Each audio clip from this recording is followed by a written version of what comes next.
27 রোজার রাতে সন্তান ফোন দিয়া বলে, বাবা আমি আগামীকাল রওনা দিলে রাত 2টা-3টায় গিয়া ঢাকায় নামবো, আমি সাহারি তোমাদের সঙ্গেই খাবো। মা বসে আছে, মায়ের সন্তানের বাবাও বসে আছে, সন্তান আসবে। রাত্র 2টা-3টা হয়ে গেছে, সাহারির সময় হয়ে গেছে, সন্তানের খবর নাই। শেষ টাইমে মা বাবা সাহারি খেয়ে ফজরের নামাজ পড়ে দরজার মধ্যে অপেক্ষা করতেছে, সন্তানের খবর নাই। 8টা, 9টা, 10টা বেজে গেছে, মায়ের মনটার ভালো লাগে না।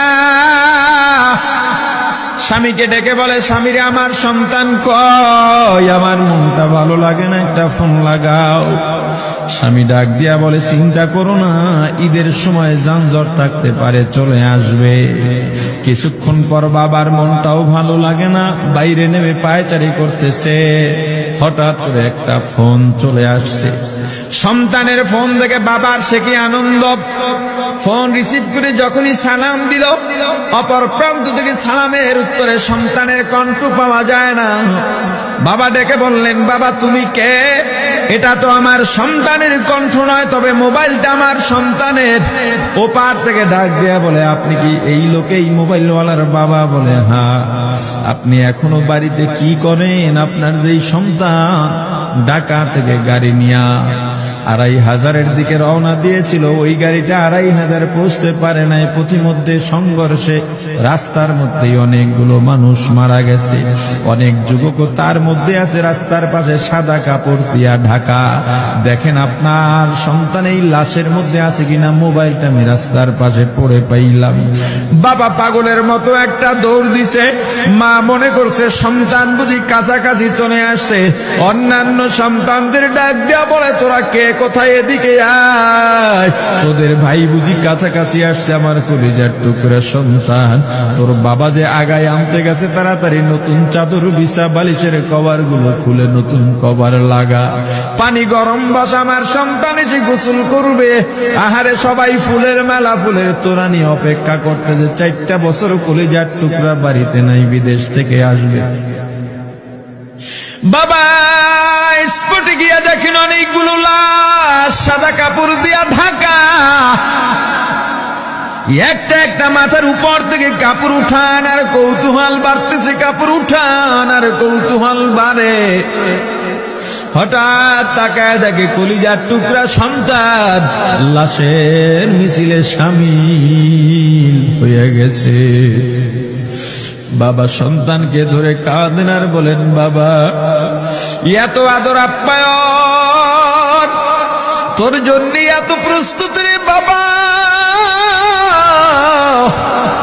তোর মা তোর পথে বসে আছে রে বাবা, কি জবাব দিব বল? তুই যেদিন রওনা দিয়ে বিদেশ চলে গেলি, তোর মা সারা রাত ঘুমায় নাই, দরজায় গিয়া তোর পথের দিকে তাকা রইছে। কত রাত আমি মা আমি বাবা দেখলাম, তোর মা গভীর রাতে বিছানায় নাই। খুঁজতে খুঁজতে দেখলাম দরজায় গিয়া তোর মা কাঁদে।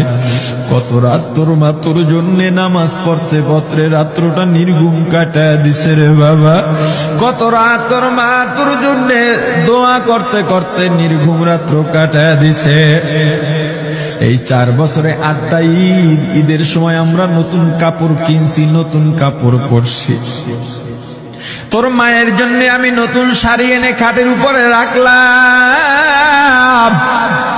ঈদের নামাজ পড়ে এসে দেখি কাপড়টা খাটের উপরেই আছে। তোর মা প্রথম ঘরেও নাই, মাঝের ঘরেও নাই, পেছনের ঘরেও নাই। খুঁজতে খুঁজতে গিয়া দেখি তোর মা কিচেন রুমে আছে। ওই নাস্তা নাড়াইতেছে, দুধ নাড়তেছে, দুধ উতলাইয়া পুইরা যাইতেছে, খবর নাই। আমি তাকায় দেখলাম তোর মায়ের 2 চক্ষু দিয়া টপ টপ করে পানি পড়তেছে। ডাক দিয়া বললাম, ওরে বিবি, ঈদের দিনে তুমি কেন কাঁদো? তোমার জন্য শাড়ি আনলাম, সেটাও কেন পরলা না? তোর মা জবাব দিয়া বলছে, স্বামী গো আপনারা যখন নামাজের জন্য রওনা দিয়া গেলেন, আমার অমুক সন্তান আপনার সঙ্গে যায় নামাজ দিয়া নতুন পোশাক পরে নামাজে রওনা দিয়েছে, কত সুন্দর লাগছে দেখতে। হঠাৎ করে তাকায় দেখলাম আমার কলিজের একটা মানিক আপনাদের সাথে নাই। আমার মনটা আর ভালো লাগে নাই। আমি ফোন দিলাম আমার মানিকের কাছে। ফোন রিসিভ করে বলে, মা নাস্তা বানাইছি, খাইছি, এখনো ছুটিতে আছি, আনন্দ করতেছি, ঘোরাফেরা করতেছি, কিন্তু আমি মায়ের মন। আমি বললাম, বাবা তুই আমাকে পেটে ধরিস নাই, আমি তোকে পেটে ধরছি। আমাকে খুশি রাখার জন্য কত কথাই না বললি, ঈদের টাকা পাঠাইলি, তোর টাকা দিয়া তোর বাবা জামা কিনছে, তোর ভাইরা জামা কাপড় কিনছে, তোর টাকা দিয়ে পরিশ্রমের টাকা দিয়ে আমার শাড়ি কিনছে, গহনা কিনছে, কিন্তু তোর পাশে আমি হাতুড়ের বাড়ির শব্দ কেন পাই? আমার সন্তান বলতে চায় না, পরে বলে, মাগো কাজ করতে আসছি, টাকা নিয়ে কাজ করি, ঈদের দিনেও আমাদের ছুটি দেয় না। ওরে স্বামী বলে, ঈদের দিনেও যেই সন্তান কাজ করে, এই শ্রমের টাকার শাড়ি আমি মা কেমনে পরব রে? ওরে বাবা, আজকে তুই আসবি, খবর শুনে তোর মা এক সপ্তাহ আগের থেকে ঘুমায় না, তোর জন্য কত রঙের পিঠা বানাইছি, তোর জন্য কত আয়োজন, আমি তোর মাকে কি বলবো বাবা বল।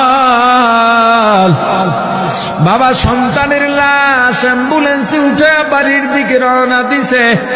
আহারে বাড়ির কাছাকাছি আসছে, এদিকে মা দরজায় গিয়ে অপেক্ষা করতেছে, গাছের আড়াল দিয়া পথের দিকে তাকায় আছেন।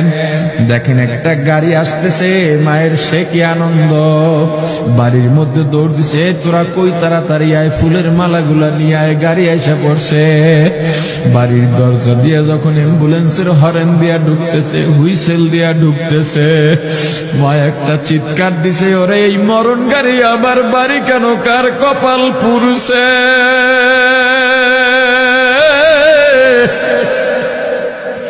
অ্যাম্বুলেন্সের দরজা খুলে তাকায় দেখে কলিজার টুকরা সন্তান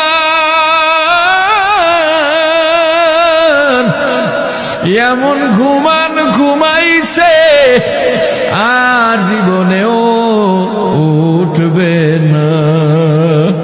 মা কাঁদেন আর বলেন, ওরে বাবা এটা তোর বিছানা নয়, নতুন চাদর বিছাইছি। বোন কান্দে আর বলে, ভাই আরে তোর জন্য ফুলের মালা পরাইছি, ফুলের মালা বানাইছি, একটু মালা পরাবো। মা ডেকে বলেন, রে সন্তান, 4টা বছর আমি তোর মা ডাক শোনার জন্য অপেক্ষা করছি।